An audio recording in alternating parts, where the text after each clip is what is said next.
Brad Pitt. Is divorcing Angelina Jolie just a small dot? Behind his cold response is a quiet emotional transformation of a man WHO once symbolized the perfect family. Some breakups leave behind regret. Some love stories end like emotional explosions, not lasting a day or a year, but echoing quietly for many years after. The divorce between Brad Pitt and Angelina Jolie was exactly that. A relationship that seemed long over, but in truth, only officially came to a close in December 2024, 8 years after Angelina first filed for divorce. And now, as Brad speaks publicly for the first time with an unexpectedly cold indifference, fans can't help but wonder, what really happened behind the closed doors of that once-admired family?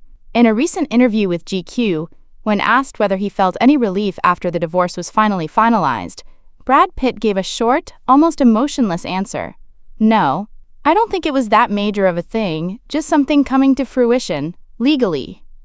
At first glance, the remark seems harmless, but when placed in the context of 8 years of lawsuits, custody battles, accusations, long silences, and occasional public tension, it's a statement that stirs confusion. Is this real indifference from a man who's truly let go? Or is it a self-defense mechanism from someone who spent nearly a decade being dissected, analyzed, and exposed in the most personal ways? To understand, we have to return to the period right after Jolie filed for divorce in 2016. A year later, she opened up to Vanity Fair, describing it as the hardest time for her family. No longer the fierce red carpet icon with the cold gaze and commanding lips, Angelina shared a portrait of herself trying to be a normal mom, cooking, doing dishes, picking up dog poop, and reading bedtime stories. A woman clearly trying to hold her children and herself together during a period of deep emotional wounds. And Brad Pitt? For years, he remained mostly silent. No interviews, no statements, no responses. And perhaps it wasn't until the divorce was legally finalized that he allowed himself to say even a little. But even when he spoke, he maintained an oddly detached tone. "My personal life has always been in the news. For 30 years. Or at least some version of it." It was a weary sigh, almost like surrender. As if, after 3 decades at the center of Hollywood's spotlight, Brad no longer felt the need to explain himself to the public. Whatever happened between two people had become a thing of the past, and what remained was only a shell of media noise that he had no desire to engage with. But emotional truth doesn't stay hidden forever. Brad admitted that while the attention from the media had long been a burden, his current life feels warm and secure, surrounded by close friends, loved ones, and a clearer sense of self. It's a quiet but powerful transformation. No longer the heroic lead. No longer one half of the Brangelina phenomenon. Now he's a man in his 60s, finding peace in private connections, away from the spotlight. And perhaps it's that very transformation that allowed him to say, with calm certainty, the divorce wasn't that big of a deal. But what about Angelina? That strong, independent woman who always walked like a warrior, finally admitted through her lawyer that she was exhausted. For 8 years, she and the children had left behind all shared properties with Brad Pitt, embarking on a journey to find peace and healing. And when the legal battle finally ended, her response wasn't triumph, it was relief. Yet one crucial voice remains unheard, the children's, especially Knox, their only biological son, who just turned 16. While siblings like Pax, Zahara, and Vivienne have taken steps to distance themselves from Brad, some even removing Pitt from their legal names, Knox remains an enigma, quiet, largely absent from public view. Until recently, when photos surfaced of him walking with his father and Brad's new partner, Inés de Ramón, a woman who's been by Brad's side ever since the stormy post-divorce years. And that's where the story begins to take on a whole new shade. From divorce to a new chapter. Is Inés the light after Brad Pitt's long night? Inés de Ramón, a nutritionist and entrepreneur, has entered Brad's life not with scandal, but serenity. She appears in quiet dinners, low-key art events, and casual getaways. And the most striking part? She doesn't come across as a lover seeking attention, but rather as a gentle presence of healing. When the public saw Knox walking calmly beside Brad and Inés, not in a posed or forced scene, but in a candid, peaceful moment, many fans began to ask, could this be the first real sign of Brad reconnecting with his children? Is Inés the one who created the safe emotional space for that to happen? While Angelina spent her youth and career fully immersed in raising the children, Brad seemed to have lost years trying to reclaim his role as a father, but not in a grand or performative way, in a quiet return. And that's what makes it all the more striking. Perhaps Brad Pitt isn't as indifferent as he seems. Perhaps behind his words, "It wasn't that major," lies a silent process of acceptance, healing, and learning to let go.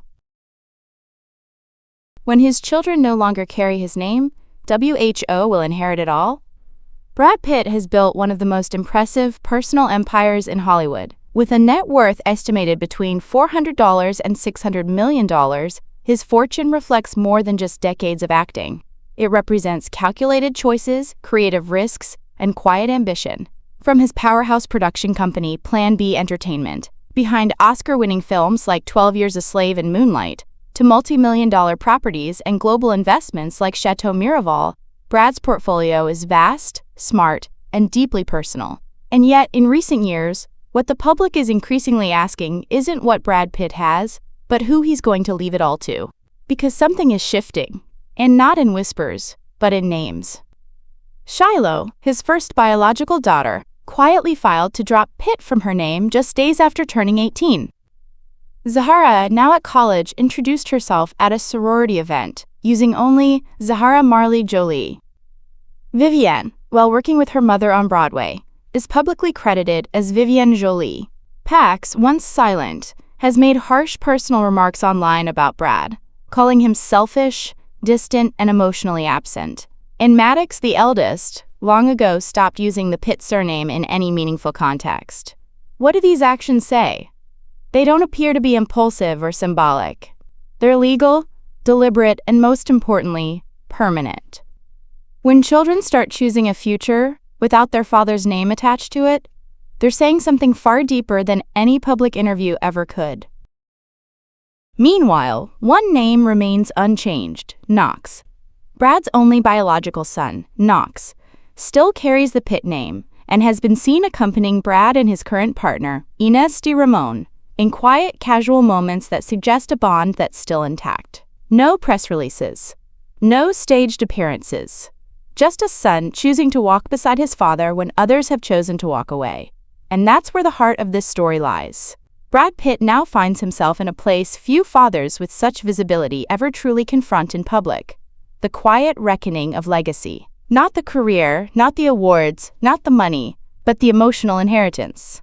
If the children who once carried his name have decided to leave it behind, will he still leave them the empire attached to it? Will a surname dictate who receives his estate?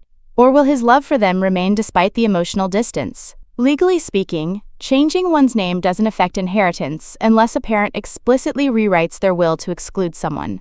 In Brad's case, with so much of his wealth likely tied up in trusts and long-term holdings, he has absolute control over who gets what. The law won't decide. It will be Brad himself. And that's what makes the silence around this question so powerful. Because Brad Pitt has said very little publicly about his children in recent years. When asked if finalizing his divorce brought relief, he simply replied, quote, "No. I don't think it was that major of a thing. Just something coming to fruition."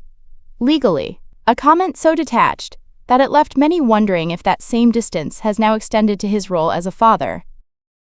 But inheritance isn't just about money, it's about recognition, about saying, "You are part of me." If Brad chooses to divide his estate equally among his 6 children, it will be seen by many as a final act of unconditional love, a way of saying, no matter what they call themselves today, they were and always will be his. But if he chooses to leave his wealth only to those who remain close, who share his name or his presence, perhaps only to Knox, it would be an equally loud statement. Not of revenge, but of reality. A decision rooted in closeness, in relationship, in time, actually spent together. And who could blame him either way? This isn't a tabloid drama anymore. This is a man nearing a reflective phase of life, quietly watching as the children he helped raise shape identities that no longer include him. It's a painful truth for any parent, but especially for one who spent decades being defined by the image of the perfect family. When that image breaks, what's left behind is not a scandal, it's a human story. About absence, about silence, about what we leave behind when the lights go down. Brad Pitt can still live comfortably, perhaps even peacefully in his later years. He has earned that right. But when the moment comes for him to decide how his legacy is passed on, what he chooses will say more about who he is than any role he's ever played. Will he reach out across the distance or accept the separation? Will he forgive the silence or respond to it in kind? We don't know yet. No public documents suggest he's made any changes to his estate. But the emotional question lingers. If legacy is more than just wealth, if it's about love, connection, and acknowledgement, then who truly stands to inherit Brad Pitt's legacy?